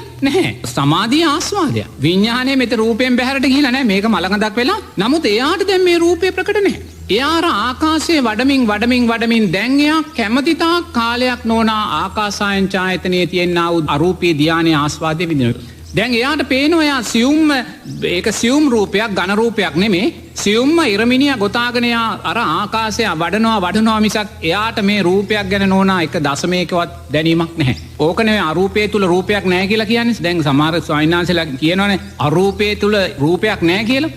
අරූපය තුල රූපයක් නැහැ නෙමේ රූපයක් තියෙනවා රූපය ප්‍රකට නැහැ. මෙතනත් රූපය තියෙනවා අතනෙත් ඇති කරගත්තා වූ මැවුනා වූ රූපයක් තියෙනවා. ඒතකොට මේ දෙකම රූප තමයි. නමුත් රූපය අපිට ප්‍රකට නැහැ. රූපය ප්‍රකට නැහැ කියන කාරණයෙන් රූපය මිදුනායි කියන ඔතන තමයි ආලාර කාලාලම උද්දකරාම පුත්‍රලා හිතුනේ දැන් අපි මිදුනා කියලා. නිරෝධය මේකයි කියලා. නේද? බෝධිසත්වයෝ තමයි නෑ මෙතන තාමත් අපි ආස්වාදයක් තුල ඉන්නවායි කියලා දැක්කේ. ඒ නිසා අරූපී ධානා මට්ටම් වල අර ආකාසායන ඡායතනයේ තුල එයා අර අරූපී ධානයේ සකස් කරගෙන ඉන්නවා. යාට මේ රූපය ගැන පොඩ්ඩක්වත් ප්‍රකට නැහැ. නමුත් සතිය සිහිය තියුණු යා අතන රූපය ගැන ආකාසායන ඡායතනයේ අරමුණෙන් බැහැරට හිත යන්නේ නැහැ. අරමුණෙන් බැහැරට හිත ගියොත් ඒ ආකාසායන ඡායතනයේ සමාධිය නොදැක හිටිය ගමන් එයා එතනින් පිරිහෙනවා. පිරීලා ආයිමත් රූපයට වැටෙනවා. ඔය තැන තියෙනවා අරූපී ධාන මට්ටම් වලදී. එහෙම නැතුව නෝනා ඉන් මෙහා සකස් වෙන්නා වූ සෑම රූපයක්ම ওই මනෝකායවල් කියන දේවල් ඒවා ඔක්කොම හිත වඩලා අපි ඇති කරගත්තා වූ රූප. තේරෙනවද? දැන් ඔබතුමියගේ අම්මා සීපත් කරමින් අම්මා වඩමින් යද්දි අම්මාගේ රූපය එකපාරට පේනවා. ඒ පෙවුනා කියලා ඒ ඔබේ අම්මා නෙමෙයි. තේරෙනවද? ඔබ විසින් වඩලා ඇති කරගත්තා වූ රූපයක්. ඒ පෙනෙනා වූ රූපය තුල විඥානයක් බැසගෙන නැහැ. ඔබ වඩලා ඇති කරගත්තා වූ රූපයක් ඒක. ඉතින් එවැනි තත්වයන් තමයි ඕවාම නෝනා උපක්ලේශ ගැනෙන්නේ. මොකද නමුත් ඔය සෑම අවස්ථාවකම සමාධිය අපි තුල තියෙනවා. ඒකයි උපක්ලේශ සමත විදර්ශනාව දෙකේදී සකස් වෙනවායි කියන කාරණේ. වර්තමාන භාවනා ශාස්ත්‍රයේ සම්පූර්ණයෙන්ම අවුලක් බවට පත් කරලා තියෙන්නේ මේ උපක්ලේශ ධර්මයන් නිසා. එනිසා නිරේතුරුව භාවනා යෝගියා උපක්ලේශයන් පිළිබඳ ඉතාමත් හොඳ අවධානයකින් ඉන්න ඕනේ. එහෙම නැත්නම් උපක්ලේශයන් නිරේතුරුව අපේ සක්කාය දිට්ඨිය භාවනාවේ නාමයෙන් තව වැඩි කරනවා. ස්වාමීන් වහන්සේ දැන් භාවනාව ආරම්භ කිරීමට සූදානම් වන භාවනා යෝගියාට එම භාවනාමය පියවරයන් පිළිබඳ අවබෝධයක් අරමුණක් තිබිය යුතුයි නේද? එහෙයි භාවනාව කරන්න ඉස්සෙල්ලා එයා දකින්න ඕන කුමක් උදෙසාද අපි භාවනා කරන්න කියලා. තේරෙනවද? මේ රූපයෙන් මිදීම මේ පංච උපාදානස්කන්ධ ලෝකයෙන් මිදීම. ඒතර පංච උපාදානස්කන්ධය කියන්නේ මේකද රූප වේදනා සංඥා සංකාර විඥානය. එහෙනම් භාවනා කරද්දී අපිට අරමුණු වෙන සෑම රූපයක්ම අපි මායя හැටියට දකින්න ඕනේ. භාවනා කිරීමේදී සකස් වෙන සෑම ඇලීමේ ගැටීමේ උපේක්ෂාවේ හිතක්ම අපි අනිත්‍යයි කියලා දකින්න ඕනේ. භාවනා කිරීමේදී ඇති කරගන්නා වූ සෑම හඳුනා ගැනීමක්ම මේ බුදුරජාණන් වහන්සේ මේ දෙවියා මේ අමනුෂ්‍යෙක් මේ සෑම හඳුනා ගැනීමක්ම අනිත්‍යයි කියලා දකින්න ඕනේ. භාවනාවේදී සකස් වෙන සෑම කුසල අකුසල් හිතක්ම අනිත්‍යයි කියලා අපි දකින්න ඕනේ. භාවනාවේදී සකස් වෙන සෑම විශේෂ ඥානයක්ම මේක පළවෙනි ධානය මේක තුන්වෙනි ධානය මම දැන් සෝවාන් වුණා මේ සෑම විශේෂ ධනියක්ම අනිත්‍යයි කියලා. මොකද මෙතනයි පංච උපාදානස්කන්ධය. මෙතනයි මායя. ඒතර මේ මායя නිරේතුරුවම අපි අපේ කරගන්නවා නම් අපේ භාවනාවයිති මායයට මිසක් බුදුරජාණන් වහන්සේට නෙමෙයි. ඒ නිසා හැම වෙලාවෙම පංච උපාදානස්කන්ධෙම රූපය විතරක් නෙමෙයි මුළු පංච උපාදානස්කන්ධෙම මායя හැටියට දකින්න ඕනේ. භාවනාවේදී සකස් වෙන සෑම රූපයක් වගේම ඇලීම් ගැටීම් සකස් වෙන සෑම හිතක්ම අනිත්‍යයි කියලා අපි දකින්න ඕනේ. අවසානයේදී අපි උපේක්ෂාවත් අනිත්‍යයි කියලා දකින්න ඕනේ. සෑම හඳුනා ගැනීමක්ම දැන් ඔය මොකද්ද ඔය කියන්නේ හඳුනා ගැනීමනේ. දෙවියෙක්, මිනිස්සෙක්, එහෙම නැත්නම් බුදුරජාණන් වහන්සේ කළු පාට බෝලයක්, සුදු පාට බෝලයක් ඔය ඔක්කොම හඳුනා ගැනීම. දැන් ඔය හඳුනා ගැනීම නිත්‍ය වශයෙන් ගත්තා. ඒ කියන්නේ මායාව නිත්‍ය වශයෙන් ගත්තා. ඒ කියන්නේ නිරේතුරුව මෙතනදී අපි භවය සකස් කරගන්නවා. එක්ක ඇලීමකට යනවා, එක්ක ගැටීමකට යනවා. ඒ නිසා නිරේතුරුව මේ ධර්මතාවයන් භාවනාවේදී නෝනා අනිත්‍යයි කියලා දැක්කේ නැත්නම් නිරේතුරුව භාවනාව අපි උපක්ලේශයන්ට අරගෙන යනවා. මොකද සමතේදී හැම වෙලාවම අපේ සමාධිමත් හිතක් අපිට සකස් කරලා දෙනවා පංච නීවරණ යටපත් වුණා. ඒ පංච නීවරණ යටපත් වුණ තැනදීම ආස්වාදයටමයි අපි අරන් යන්න බලන්නේ. තේරෙනවද? ඒ නිසා අපි දක්ෂ වෙන්න ඕනේ ආස්වාදේ අන්තයට නොයන්න. අන්තය තමයි ඔය උපක්ලේශ ධර්මය. ස්වාමින් වහන්ස භාවනා කරනකොට දැනෙන නිදිමතට නිද්‍රාශීලී භාවයට ඒ භාවනා යෝගියා කළ යුතු දේ කුමක්ද ස්වාමින් වහන්ස?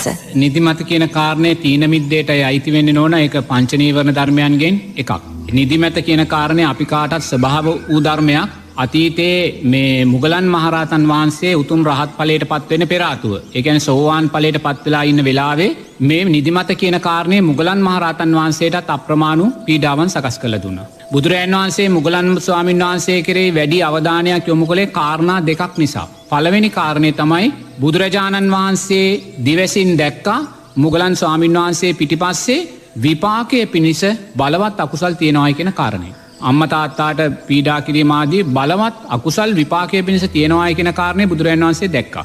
දෙවෙනි කාරණය තමයි බුදුරජාණන් වහන්සේ දැක්කා මේ මුගලන් ස්වාමීන් වහන්සේ අනාගතයේ මේ ගෞතම සම්මා සම්බුද්ධ ශාසනයේ ප්‍රධානම ශ්‍රාවකින් දෙදෙනා වහන්සේලාගෙන් එක වහන්සේ නමක් වෙනවායි කියන කාරණේ. මේ හේතුන් දෙක නිසා බුදුරජාණන් වහන්සේ මුගලන් මහරහතන් වහන්සේගේ මුල් කාලය ඒ නිසා මේ විදිහ අවධානයෙන් ඉන්නකොට බුදුරජාණන් වහන්සේ දවසක් දකිනවා මුගලන් ස්වාමීන් වහන්සේ ගහක් යට භාවනා කරනවා නිදි කිරා වැටෙනවා. නමුත් එතකොට රහත් ඵලයට පත් වෙලා නැහැ. සෝවාන් ඵලයට විතරයි පත් වෙලා හිටියේ. එතකොට මේ නිදි කිරා වැටෙන මුගලන් ස්වාමීන් වහන්සේ ළඟට බුදුරජාණන් වහන්සේ වැඩම කරලා ආනවා මුගලන් ඔබ නිදි කිරා වැටෙනවා නේද කියලා. ඒ වෙලාවේ මුගලන් ස්වාමීන් වහන්සේ කියනවා ඔව් භාග්‍යතුන් වහන්සේ මට නිදි කිරා වැටෙනවා කියලා. ඒ වෙලාවේ බුදුරජාණන් වහන්සේ කියනවා මුගලන් ඔබට නිදි කිරා වැටෙනවා නම් ඔබ සංඥාව වෙනස් කරන්න කියලා. පළවෙනිම කාරණා කීපයක් කියනවා. පළවෙනි කාරණේ තමයි ඔබ වඩන්නා වූ සංඥාව වෙනස් කරන්න කියනවා. ඒ කියන්නේ ඔබ මේ මොහොතේ අසුභ සංඥාවක් වඩනවා නම් ඒ අසුභ සංඥාණයෙන් බැහැර වෙලා මෛත්‍රී සංඥාවකට එන්න. ඔබ මේ මොහොතේ බුද්ධානුස්සතිය වඩනවා නම් ඒ බුද්ධානුස්සතියෙන් බැහැර වෙලා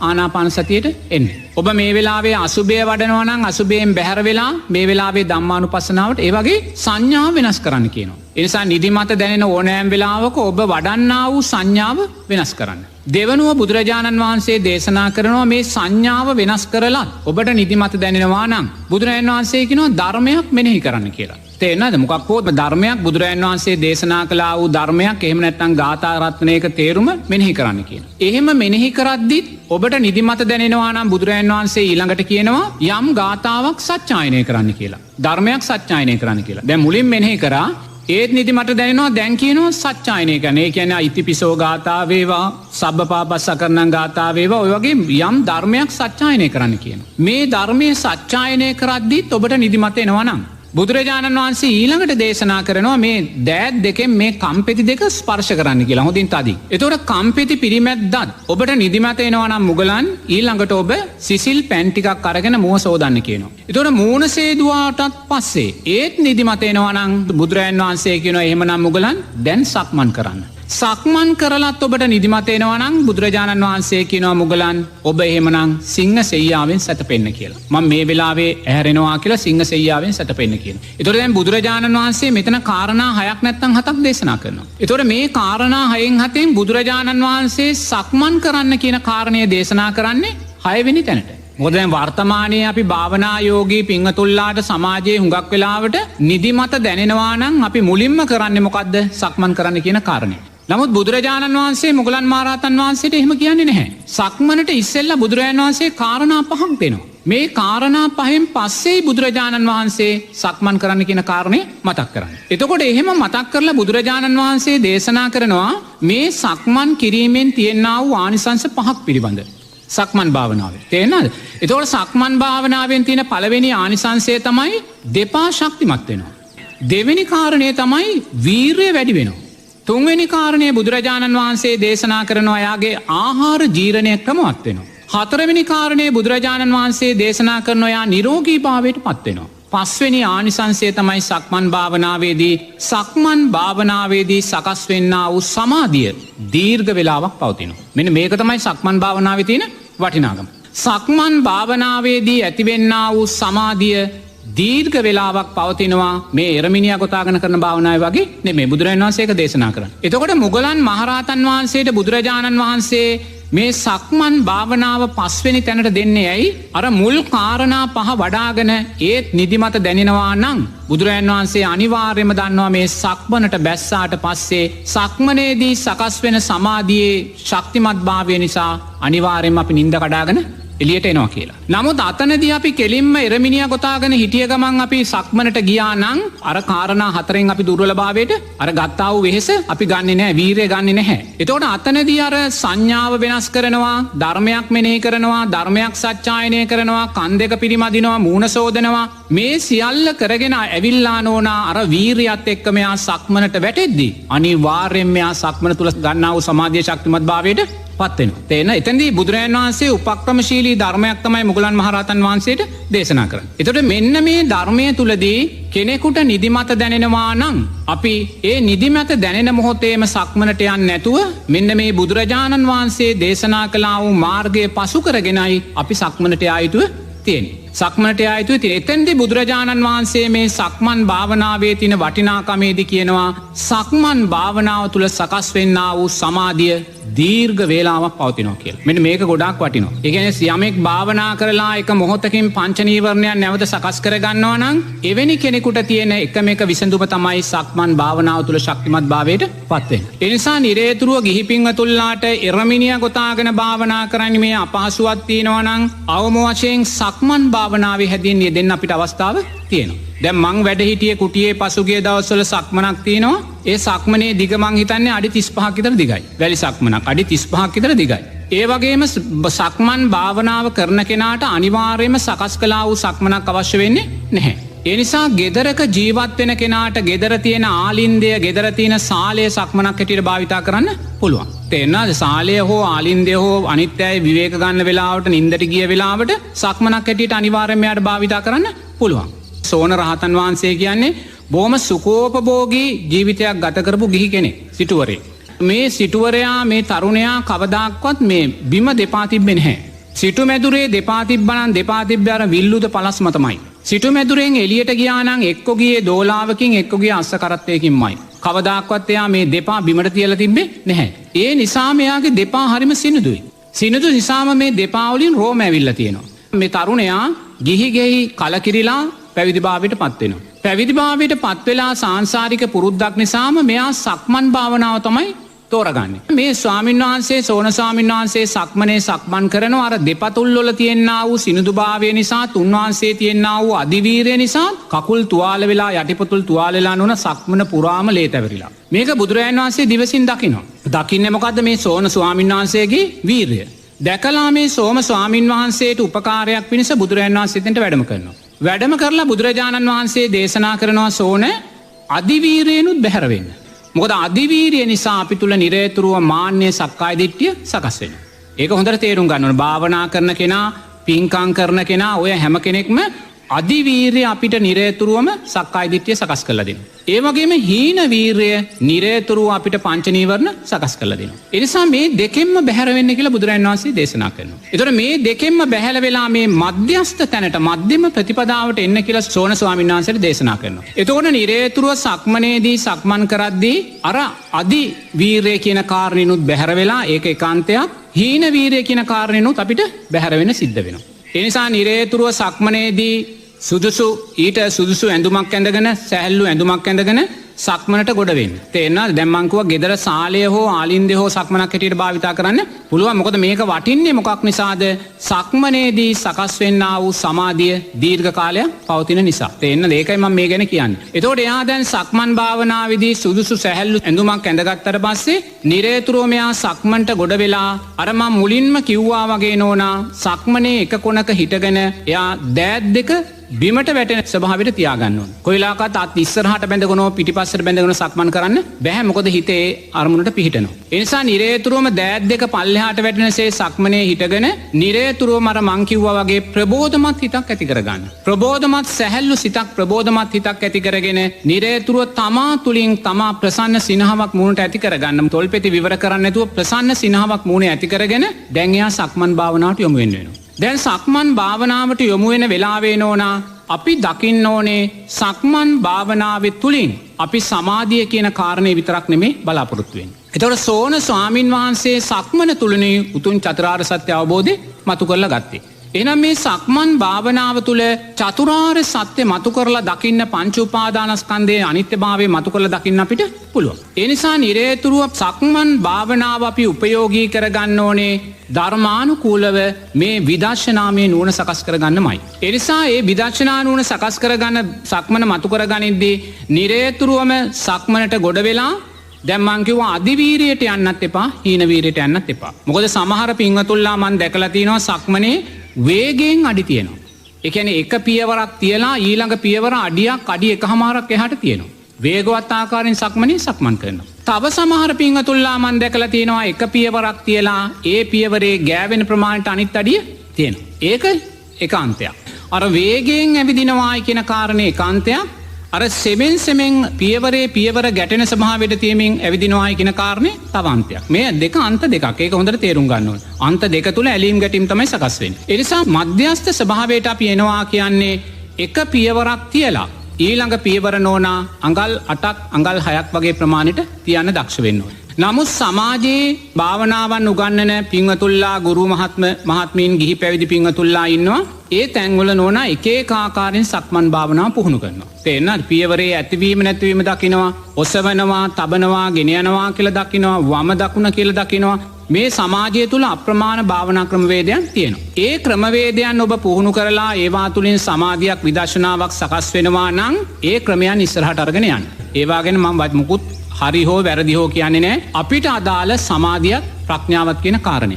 සමාජය තුල තියෙන ක්‍රමවේදයන් තුලින් ඒ සමාධිය ප්‍රඥාව සකස් වෙනවා නම් සාදු ඒ මාර්ගය ඔස්සේම අපි ඉස්සරහට යන්න ඕනේ. තේරෙනවද?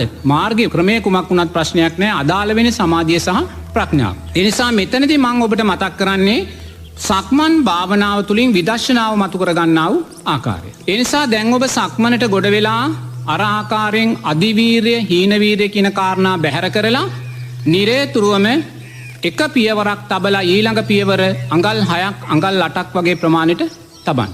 තබමින් ඔබ සක්මන් කරන්න. සක්මන් කරද්දි කොයි වෙලාවකවත් මේ පියවර ඔසවනවා, තබනවා, තියනවා කියන කාරණේ හිතන්න යන්න අවශ්‍ය නැහැ. මොකද දැන් මුලින්ම අපි සමාධිය ඉලක්ක කරන්නේ. සමාධිය ඉලක්ක කරද්දි විතර්ක වලට යන්න බෑ. හිතන්න බෑ. දැන් ඔසවනවා, තබනවා, තියනවා කියද්දි ඒ හිතන මොහොතක් පාසා විතර්කයි අපි තුල සකස් වෙන්නේ. ඒ නිසා නිරේතුරුව සක්මන් කරද්දි පියවර තබමින් මං කිව්වා වගේ අර අඟල් 6ක් 8ක් ප්‍රමාණයට දුරින් පියවර තබමින් පියවර දකිමින් යන්න.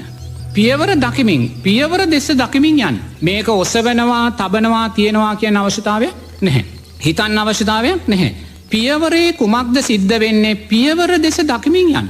හිතන්න යන්න බෑ. ආනාපාන සතියේදී හිතන්න යන්න එපා. දැන් මොකද මෙතනත් අපි සමාධි මට්ටමකට හිත මුලින්ම ගන්නවා. එතකොට සමාධි මට්ටමටම හිත ගනිද්දී පියවර ගැන හිතන්න, තබනවා, තියනවා, ඔසවනවා, වම දකුණ මේවා කියන ප්‍රමාණයට අපේ සමාධිය තව ප්‍රමාදභාවයට අපි පත් කරගන්න. ඒ නිසා හිතීම තහනම් එතනදී දැකීම කරන්න පියවර දකිමින් යන්න. දැන් මෙහෙම පියවර දකිමින් අපි ඉස්සරහට ගිහිල්ලා නෝන අපි විනාඩි 5ක් 10ක් දිගටම පියවර දකිමින් සක්මන් කරන්න. දැන් ඔබ සක්මනේ ඒ කාරණේමයි කරන්නේ, වෙන කිසිම දෙයකට හිත යොමු කරන්නේ නැහැ. පියවර දකිමින් සක්මන් කරනවා. සක්මනේ කොනෙන් හැරෙනකොට ඒ හැරෙන ස්වභාවය දකිමින් සක්මනේ හැරෙනවා. හැරලා විනාඩි 5ක් විනාඩි 10ක් විනාඩි 15ක් දැන් ඔබ එච්චරයි කරන්නේ, වෙන මොකුත් නැහැ. පියවර දකිමින් සක්මන් කරනවා. සක්මන් කරලා දැන් විනාඩි 15ක් අපි සක්මන් කළා කියන්නකෝ. සක්මන් කරලා ඔබ සක්මනේ එක කොනකට එනවා. ඇවිල්ලා දැස් දෙක පියාගෙන ඔබ ආස්වාසය දිහා බලනවා. දැස් දෙක පියාගෙන දැන් සක්මනේ නැවතුණා. ආස්වාසය දිහා බලනවා. ආස්වාසය දිහා බලනකොට දැන් ඔබට පේනවා ආස්වාසයේ ගොරෝසු භාවය සියුම් වෙලා, ආස්වාසයේ වේගවත් භාවයක් නැහැ. ආස්වාසය කෙටි වෙලා දැන් ඔබට නාසයෙන් යාන්තම් ආස්වාසය දැනෙනවා. තාම ඔබට නාසයෙන් යන්තම් දැනෙනවා නම් ඔබ ආයිමත් සක්මන් කරන්න ඕනේ. සමාධිමත් හිතක් නේ තියෙන්නේ දැන්. නමුත් තාම ආස්වාසයේ කෙටි භාවය Tamanට දැනෙනවා කියන තාම අදාළ සමාධියට ඇවිල්ලා නැහැ. ඔබ ආයිමත් සක්මන් කරනවා. පියවර දකිමින් සක්මන් කරනවා. ස්වාමින් වහන්සේ සක්මන් භාවනාව සිදු කරන විට දැස් පියාගෙන සක්මන් භාවනාව කරන්න පුළුවන්ද ස්වාමින් වහන්සේ? බෑ දැස් පියාගන්න එපා. දැස් පියාගන්න දැස් අරගෙනයි සක්මන් කරන්න. දැස් දෙපාත් එක්ක අරන් ගියට ප්‍රශ්නයක් නැහැ. තේරෙනවද? විනාඩි 5ක් විතර දැන් සක්මන් කරනවා. ඇයි සක්මන් කළේ? තාම ආස්වාසය අපිට මේ නහයෙන් දැනෙනවා. ඒ කියන්නේ අදාළ සමාධිය තාම සකස් වෙලා නැහැ. ඒ නිසා දැන් ඔන්න ආයිමත් විනාඩි 5ක් විතර සක්මන් කළාට පස්සේ දැන් හිතන්න බෑ දකින්නවා විතරයි හිතන්න ගියොත් සමාධිය දුර්වල වෙනවා. ආයිමත් විනාඩි 5ක් විතර දැන් සක්මන් කරලා ආයිමත් සක්මනේ කොනේ නැවතිලා ආයිමත් එයා හුලන් රැල්ල දිහා බලනවා. අන්න සුරන් රැල්ල දිහා බලද්දී දැන් එයාට මේ නාසයෙන් සුරන් රැල්ල අරමුණු වෙන්නේ මේ සියුම් ආස්වාස ප්‍රාස්වාස කයක් තියෙන්නේ කියලා දැනෙන. නමුත් මේවා ධානා මට්ටම් නෙමෙයි ඈ. තාම ධානා මට්ටම් වලට එන්නේ. ධානා මට්ටම් ගැන සක්මන් භාවනාවේදී ධානා මට්ටම් සකස් වීමක් නැහැ.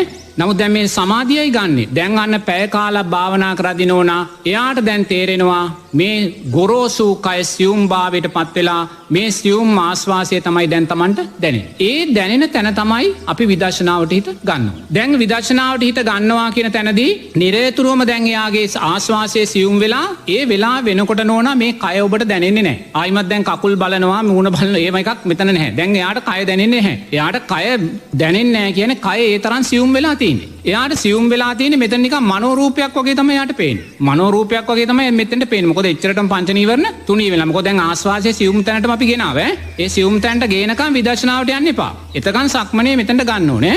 එහෙම අරගෙන දැන් එයා ඊට පස්සේ හොඳටම දැන් එයාට විශ්වාසයි ආස්වාසයේ බොහොම සියුම් භාවයටපත් වෙලා තියෙන්නේ. කය බොහොම සියුම් වෙලා තියෙන්නේ. ශරීරයේ ගොරෝසුවට දැනෙන්නේ නැහැ. නිකන් මනෝමය රූපයක් වගේ තියෙන්නේ. ඒ තැනදී නෝනා එයා සක්මනේ එක කොනක හිටගෙන එයා දැන් මේක මුලින්ම නෝනා සතර සතිපට්ඨාන ධර්මයන්ට මතු කොල්ල දකින්න. ඒතකොට සතිපට්ඨාන ධර්මයේම බුදුරජාණන් වහන්සේ මුලින්ම දේශනා කරන්නේ කායානුපස්සනාව. දැන් බුදුරජාණන් වහන්සේ කායානුපස්සනාව, වේදනානුපස්සනාව, ධම්මානුපස්සනාව, චිත්තානුපස්සනාව හැටියට මේ කාරණා හතරක් දේශනා කළා. පින්වතුන්ලා එකක් දකින්න ඕනේ මේ කාරණා හතරම අපිට එක චිත්තයකින් දකින්නත් පුළුවන් ඈ. ඒක වඩාගෙන ඉදිරියට පුහුණු වුණාට පස්සේ මේ කාරණා හතර කියන්නේ හතරක් නෙමෙයි. මේ සකස් කරගන්නා වූ රූපයක් අනිත්‍යයි කියන දකින දැක්ම තුල මේ කාරණා හතරම බැසගෙන තියෙනවා. ඒක හොඳට තේරුම් ගන්න. නමුත් ඒක අපි ඉස්සරහට තමයි භාවනාවේදී අපිට තේරුම් යන්නේ. නමුත් මේක හතර වෙන් අරගෙන වඩනවා මේ කායානුපස්සනාව තුල වේදනානුපස්සනාව නැහැ කියන කාරණා ධර්මයට අදාළ නැහැ. එක චිත්තයක් තුල මේ හතරම මතු කරලා අපිට දකින්න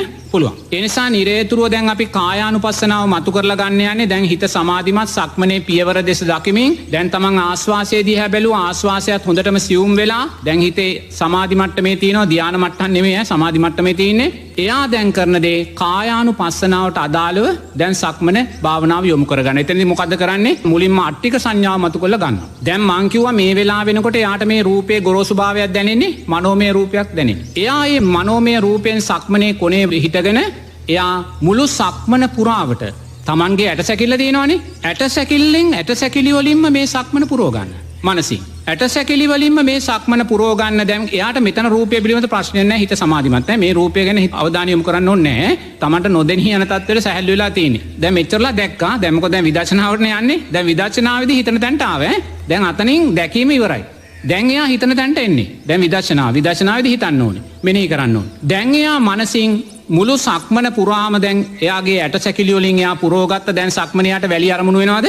දැන් මෙච්චරලා වැල්ලේ සක්මන් කළේ. දැන් එයාට සක්මනේ අරමුණු වෙන්නේ ඇටසැකිලි විතරයි. ඒ ඇටසැකිලි මත නෝනා සක්මන් කරන්න. ඇටසැකිලි මත සක්මන් කරද්දී පියවර ඇටසැකිල්ල මත තබද්දී දැන් එයා පියවර තබන්නේ මහ පොළොවටවත් වැල්ලටවත් නෙමෙයි. අර ඇටසැකිලි වලට දෙපා තබද්දී තබන මොහොතක් පාසා අනිත්‍යයි කියලා දකින්නේ පියවර නෙමෙයි ඈ. ඉරියව්වත් නෙමෙයි. ඇටසැකිල්ල යන්නේ. මොකද එයාට තේරෙනවා මේම දෙපා තියද්දි මේක කුඩු වෙලා බිඳිලා යනවා. ඒ වගේ තබන පියවරක් පාසා අර ඇටසැකිල්ලට පියවර තබන්නේ තබන මොහොතක් පාසා අනිත්‍යයි කියලා දැකලා සක්මන දිගටම කරගෙන යන්න. දිගටම සක්මන කරගෙන ඇටසැකිල්ලම බාහිර සතර මහා ධාතුවට එකතු වෙනකම්ම මුහු වෙනකම්ම කරගෙන යන්න. දැන් ඔබ ඇටසැකිලි ගොඩ මතයි ඇවිද්දේ. දැන් ඔබේ මත විනාඩි 10ක් ඇවිදිද්දී අර ඇටසැකිලි කුඩු වෙලා බාහිර පටවි ධාතුවටම එකතු වෙනවා.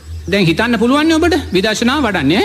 දැන් ඇටසැකිලි කුඩු වෙලා ඒ බාහිර සතර මහා ධාතුවකට වෙත්තු වෙන තැන අන්නේ තැන වැඩුණාට පස්සේ ඔබ දැන් සක්මනේ කොනේ නවතිනකොට දැන් ඔබ හිතලා තින්නේ ඔබට දැන් රූපය තුලින්ම ඇටසැකිල්ල මතු කරලා දකින්න පුළුවන්.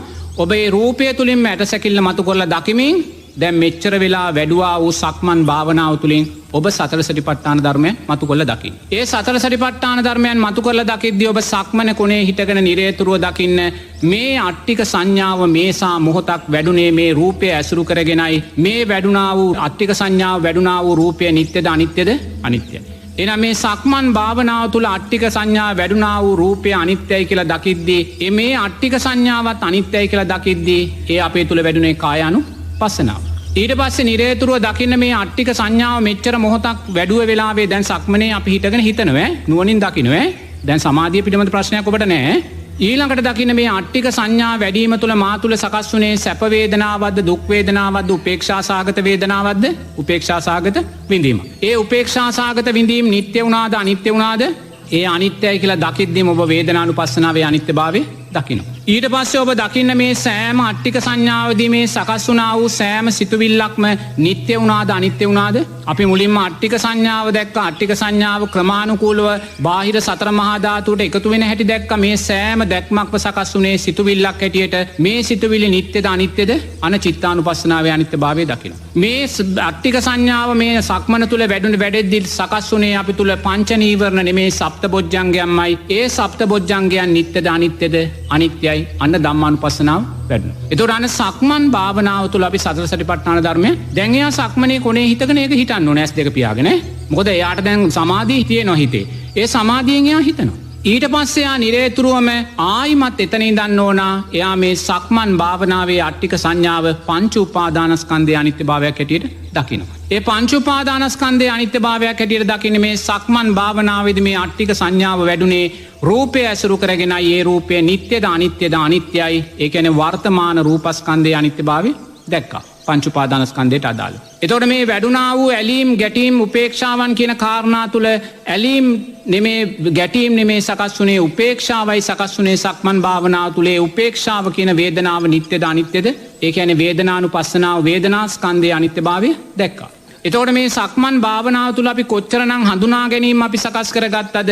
ඒ හඳුනා ගැනීම මේ ඇටසැකිලි හඳුනාගත්ත මේවා සතර මහා ධාතු හා මුහු වෙනවා හඳුනාගත්ත ඒ සෑම හඳුනා ගැනීමක්ම නිට්ටය වුණාද අනිත්‍ය වුණාද? අන්න සංඥාස්කන්ධයේ අනිත්‍යභාවය දකින්න. එතකොට මේ සක්මන් භාවනාව තුළදී සකස් වුණා වූ සංස්කාරයන් කුසල් සංස්කාරයන් නිට්ටයද අනිත්‍යද? අනිත්‍යයි. අන්න සංස්කාරස්කන්ධයේ අනිත්‍යභාවය දකින්න. එතොට මේ සක්මන් භාවනාව තුළ සකස් වුණා වූ විශේෂ වූ දැනීම් විඤ්ඥානය නිත්‍ය වූ දෙයක්ද අනිත්‍ය වූ දෙයක්ද? අනිත්‍යයි. අන්න විඤ්ඥානස්කන්ධයේ අනිත්‍යභාවය දකින්න. එතකොට වර්තමාන පංච උපාදානස්කන්ධයේ අනිත්‍යභාවය මතු කළ දකින්න. ඊට පස්සේ අතීත පංච උපාදානස්කන්ධයේ අනිත්‍යභාවය දකිනවා. සංසාරයක් පුරාවට මම පටිච්ච සමුප්පන්නව ඉපදිලා කොච්චරනම් මේ සක්මන් භාවනාව තුළ අට්ටික සංඥාව මතු කළ දකින්න නැද්ද? ඒ දැක්ක සෑම අට්ටික සංඥාවක මතු කළ දැක්කේ රූපය ඇසුරු කරගෙන අතීත රූපස්කන්ධයේ නිට්ටයද අනිත්‍යද? අනිත්‍යයි. ඒ අතීත අට්ටික සංඥාව තුළින් සකස් වුණා වූ උපේක්ෂා සහගත වේදනාවන් කොච්චරනම් විඳින්නේ නැද්ද? උපේක්ෂා සහගත වේදනාව නිට්ටයද අනිත්‍යද? අන්න වේදනාස්කන්ධයේ අනිත්‍යභාවය දකින්න. ඒ අතීතයේ අට්ටික සංඥාව සක්මන් තුළින් වඩද්දි කොයිසානම් හඳුනා ගැනීම සංඥාවන් සකස් කරගන්න නැද්ද? ඒ සංඥාවන් නිට්ටය වුණාද අනිත්‍ය වුණාද? අනිත්‍ය වුණා. සංඥාස්කන්ධයේ අනිත්‍යභාවය දකින්න. එතකොට අතීතයේ අට්ටික සංඥාව පුහුණු වෙලා කොච්චරනම් අපි කුසල් සංස්කාරයන් රැස් කරගන්න නැද්ද? ඒ සෑම සංස්කාරයක්ම අනිත්‍ය වුණා. අතීත සංස්කාරස්කන්ධයේ අනිත්‍යභාවය පංච උපාදානස්කන්ධයට අදාළව දකින්න. එතකොට අතීතයේ විශේෂ වූ දැනීම් කොච්චරනම් අපි සකස් කරගන්න නැද්ද අට්ටික සංඥාව නිසා? ඒ සෑම දැනීමක්ම අනිත්‍ය වුණා. අන්න අතීත විඤ්ඤාණස්කන්ධයේ අනිත්‍යභාවය පංච උපාදානස්කන්ධයේ අනිත්‍ය. එහෙනම් දැන් එයා තමා තුලින් දකිනවා අට්ටික සංඥාව නිසා සකස් වුණා වූ වර්තමාන පංච උපාදානස්කන්ධයත් අනිත්‍ය වුණා. අට්ටික සංඥාව නිසා සකස් වුණා වූ අතීත පංච උපාදානස්කන්ධයත් අනිත්‍ය වුණා නම් එයා අනාගත පංච උපාදානස්කන්ධයකට අට්ටික සංඥාව නිසා බැඳෙන්නේ නැහැ. එයා අට්ටික සංඥාව සිහි වෙන මොහොතේම ඒ අට්ටික සංඥාව අනිත්‍යයි කියලා දකිනවා. එහෙම නැත්නම් අට්ටික සංඥාවට බැඳුනා කියන්නේ අපි අට්ටික සංඥාවේ ආස්වාදයට ඇලුනා කියන්නේ අපි අට්ටික සංඥාව නිසාම නැවත භවය සකස් කරගන්නවා. ඒ නිසා යා කොච්චර අට්ටික සංඥාව සකස් කරගත්තත් ඒ අට්ටික සංඥාව තුළින් සකස් වෙන්නා වූ රූප වේදනා සංඥා සංකාර වලට එයා අනාගතේ නැවත බැඳෙන්නේ නැහැ. එයා අට්ටික සංඥාව සිහිපත් වෙද්දිම ඊළඟ හිතෙන් එයා දකින්නේ අනිත්‍යයි කියන කාරණේ විතරයි. එවිට එයාට පුළුවන් සංසාරයේ මේ මුළු මහ පොළොවම එකම ඇටසැකිලි ගොඩක් හැටියට දකින්න.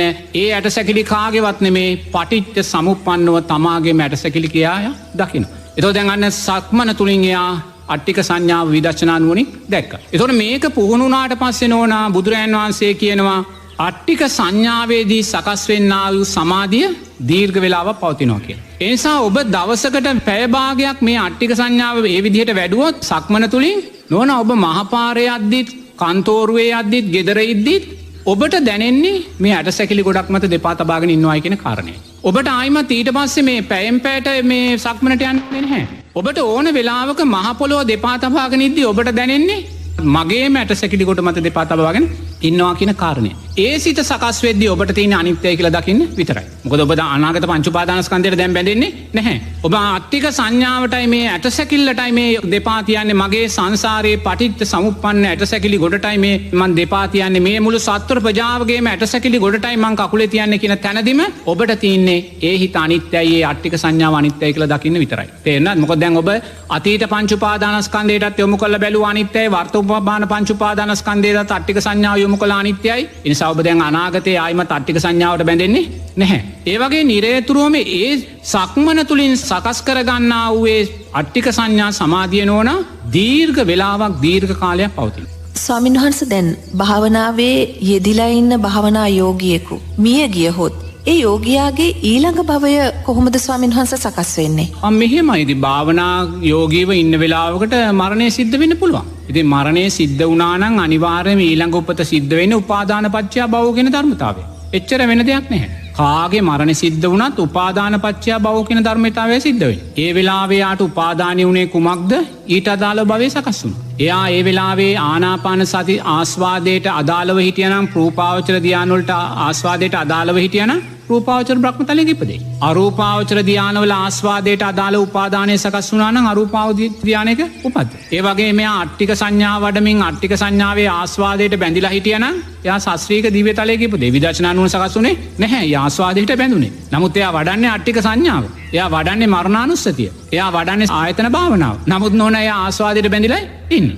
අට්ටික සංඥාව වඩලා ඒ අට්ටික සංඥාව නිසා සකස් වෙන්නා වූ සංස්කාරයන් අනිත්‍යයි කියලා එයා දකින්නේ නැහැ. අට්ටික සංඥා නිසා සකස් වුණා වූ පංච උපාදානස්කන්ධය අනිත්‍යයි කියලා දකින්නේ ආස්වාදයේ තුල අට්ටික සංඥාව වඩමින් ඉන්නවා.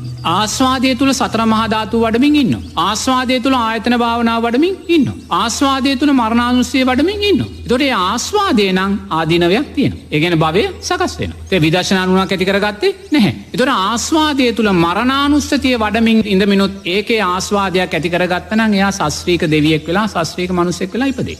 එහෙම වෙලා ඉපදේ. හොඳේ. දානේ දීලා දන් පිටිපස්සේ පින තියෙනවා නම් සස්ත්‍රීක වෙලා ඉපදේ. නැත්නම් සස්ත්‍රීක භාවයෙන් අඩු දෙවි කෙනෙක් වෙලා ඉපදේ. ඒ නිසා භාවනාව කරන වෙලාවේ කෙනෙක් මිය යන්න පුළුවන්. මිය ගියොත් උපාදානයට අදාළයි භවය සකස් වෙන්නේ. තේරෙනවද? උපාදානයට අදාළව භවය සකස් වෙන්නේ. ඒ නිසායි අපි දක්ෂ වෙන්න ඕනෑම භාවනාවක් වඩද්දී විදර්ශනා භාවනාව ආස්වාදයට යන්න එපා. අට්ටික සංඥා වැඩෙනකොට ඒ ආස්වාදයේ සතුට සුලින් වඩා ඉන්න. එයා දන්නේ අට්ටික සංඥාව තුලින් භවය සකස් කරනවා කියලා. ඒ ආස්වාදයේ අනිත්‍යයි කියලා දකින්න ඕනේ. අය හැම වෙලාවෙම ඇලීම් ගැටීම් දෙකටම යන්න එපා. ගැටීම් වලින් බැහැර වෙලා ඇලීම් වලට යන්නත් එපා. උපේක්ෂාව කියන තැන හිත අරගෙන ඒ උපේක්ෂාවත් අනිත්‍යයි කියලා දකින්න ඕනේ. දැක්කොත් තමයි විදර්ශනා නුවණ සකස් වෙන්නේ. සෝවාන් ඵලයේ පැත්තට අපිට යන්න වෙන්නේ. එහෙම නැතුව කෙනෙක් හිතනවා නම් මම නිරතුරුව මරණානුස්සතිය වඩනවා. වඩලා ඒ ආස්වාදයේ තුල ඉන්නවා මිසක් ඒ ආස්වාදයේ අනිත්‍යභාවය දකින්නේ නැහැ. එයා මරණානුස්සතිය වඩමින් ඉද්දි මැරුණත් නෝනා එයා නැවත උපතකට යනවා සෝවාන් ඵලයටපත් වෙන්නේ නැහැ. වඩමින් ඒ සංස්කාරයන්ගේ අනිත්‍යභාවය, ඒ රූපේ අනිත්‍යභාවය, ඒක පංච උපාදානස්කන්ධයේ අනිත්‍යභාවයක් හැටියට මතු කරමින් දකින්න ඕන. අනිත්‍යභාවය දකින්න. අනිත්‍යභාවය වටහාගත්, පසක් කරගත්, එහි සැනසීම විඳින්නා වූ ආර්යයන් වහන්සේ කෙනෙක් ඔබට කරන මතක් කිරීමක්කේ. ස්වාමින් වහන්සේ බොහෝම කරුණාවෙන් අපට මතක් කරනවා. මේ දේශනාවන් තව ටික දිනකින් ඔබ ශ්‍රවණය කර අවසන් වේවි. අවසානයේදී කුමක්ද ශේෂ වන්නේ? මතකයක් විතරද? එතකොට උන්වහන්සේ අප කෙරෙහි දැරුවා වූ ඒ මහත් පරිශ්‍රමය, ව්‍යායාමය, උන්වහන්සේගේ උතුම් කර්තව්‍යයන් සියල්ල මොහොතකට පසෙක දාලා අප දෙස කරුණාවෙන් බලා අපට ධර්මය පහදා දුන් හැටි ඔබට මතකද? එහෙමනම් ප්‍රමාද වන්න එපා. ස්වාමින් වහන්සේ අද දවස පුරාවට වචනයක් පාසා අපට පහදා දුන් ජීවිත යථාර්ථය දැන්මම ජීවිතයට එකතු කරගන්න. මේ දැන්මම බුදුරජාණන් වහන්සේට ඔබ පහන් දල්ලනවා, මල් පූජා කරනවා. උන්වහන්සේ ගැන ඔබ තව කෙනෙක් සමග කතා කරනවා. හැබැයි උන්වහන්සේගේ ගුණයන් ඔබේ ජීවිතයට එකතු කර නොගෙන නම් ඔබය කරන්නේ එය අසාර්ථකයි. සාර්ථකත්වය ලං කරගන්න, උපරිම සැනසීම ජීවිතයට ලං කරගන්න, ඒ සඳහා මුනිවරයන් දෙසන බණ ජීවිතයට අදාළ කරගන්න. අද දවසේදී අප වෙනුවෙන් දහම් දේශනා කළ මහරහතුන් වැඩිමග ඔස්සේ ධර්මය දේශනා කරන පූජ්‍ය රාජගිරියේ අරියඥාන ස්වාමීන්ද්‍රයාණන් වහන්සේ ඔබවහන්සේ අප වෙනුවෙන් ජීවිතය පිළිබඳ කියලා දුන්නා. ජීවිතය ජය ගන්නා විදිය පහදා දුන්නා. ඔබවහන්සේට තෙරුවන් සරණයි. ඔබවහන්සේට නිදුක් නිරෝගී භාවය ලැබේවා කියා අප සියලුම දෙනා ප්‍රාර්ථනා කරනවා.